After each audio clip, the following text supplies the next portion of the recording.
Operational support के लिए अत्यंत सक्षम इन व्हीकल्स को हथियारों से भी लैस किया जा सकता है। वाह क्या बात है। महल रोड जयपुर एवं इस भव्य परेड की शोभा बढ़ाने हमारे मूक योद्धा भी आप पहुंचे हैं। मां भारती की गोद में पले विस्फोटक दूंगे, आतंक के छिपे को भी खोज ले।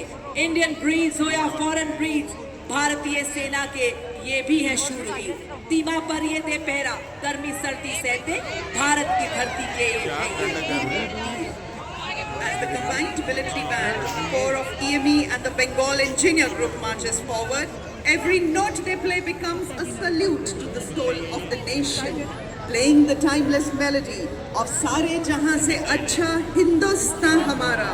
The band is led by Subedar Major M. Chandradutt of EME and is assisted by Night Subedar Pradeep Singh Rawat of Bengal Engineer Group. देवी और सज्जनों, आत्मनिर्भर भारत के तहत स्वदेशी विकास से ऑपरेशन सिंदूर एवं दुश्मन के खिलाफ आने वाले सभी ऑपरेशन जितने में सक्षम आप सबके सामने कॉम्बैट सपोर्ट वेपन सिस्टम। इस श्रेणी में सर्वप्रथम आपके सामने जू 23 mm ट्विन बैरल गन एक एंटी एयरक्राफ्ट गन है। इस गन को लो लेवल फ्लाई करने वाला एयर टारगेट को एंगेज करने के लिए डिजाइन किया गया है। नेतृत्व 50 लाइट एडी रेजिमेंट के नायब सूबेदार वी राजेश कुमार के हाथों में। लड़ाई के दौरान वल्नरेबल एरिया को दुश्मन के एयर अटैक से बचाने के लिए इस गन का इस्तेमाल किया जाता है। ZU 23 mm ट्विन बैरल एक light weight, simple to operate, highly mobile, high rate और फायर करने वाला एंटी एयरक्राफ्ट गन। समर्थ भारत की सक्षम सेना के पराक्रम को प्रतिबिंबित करता आज का सेना दिवस परेड। और अब आगे बढ़ता हुआ अगला दस्ता है L-70।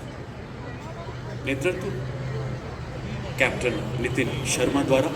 देवी और सज्जनों, इसे सेना की इकाइयों, हवाई अड्डों तथा महत्वपूर्ण ठिकानों को लो लेवल फ्लाइंग विमानों के खतरों से बचाने के लिए डिजाइन किया गया है। भारत में निर्मित 3.5 किलोमीटर की क्षमता, जिसे 3.5 टन के ट्रक द्वारा टो किया जा सकता है। इस वेपन सिस्टम ने ऑपरेशन सिंदूर के दौरान कई हवाई हमलों को विफल करने में महत्वपूर्ण योगदान दिया था। देवी और सज्जनों, अगला वेपन सिस्टम सलामी मंच की ओर अग्रसर होता हुआ M777 अल्ट्रा लाइट हाउवित्जर।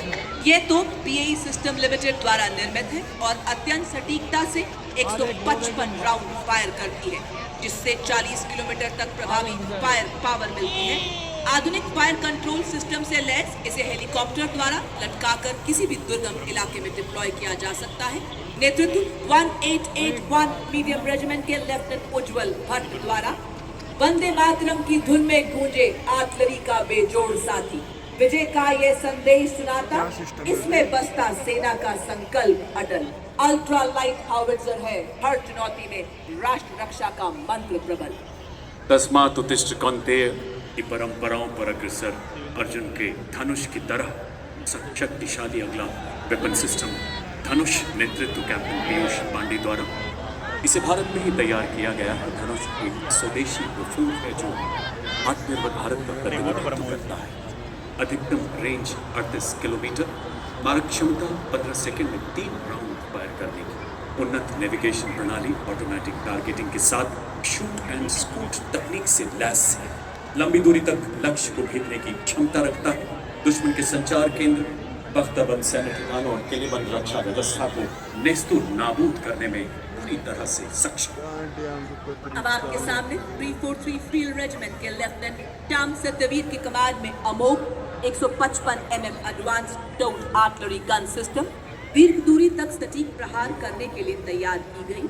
यह अत्याधुनिक प्रणाली और इलेक्ट्रिक ड्राइव, एकीकृत फायर कंट्रोल सिस्टम तथा स्वचालित गोला बारूद हैंडलिंग प्रणाली जैसी उन्नत विशेषताओं से युक्त है।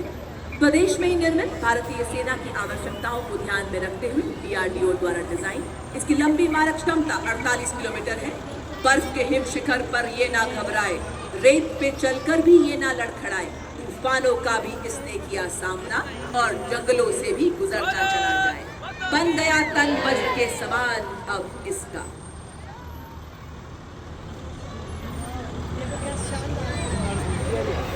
पत्थरों को ठोकरों से उड़ा दे हम, चट्टान आए राह में तो सीने से हटा दे हम।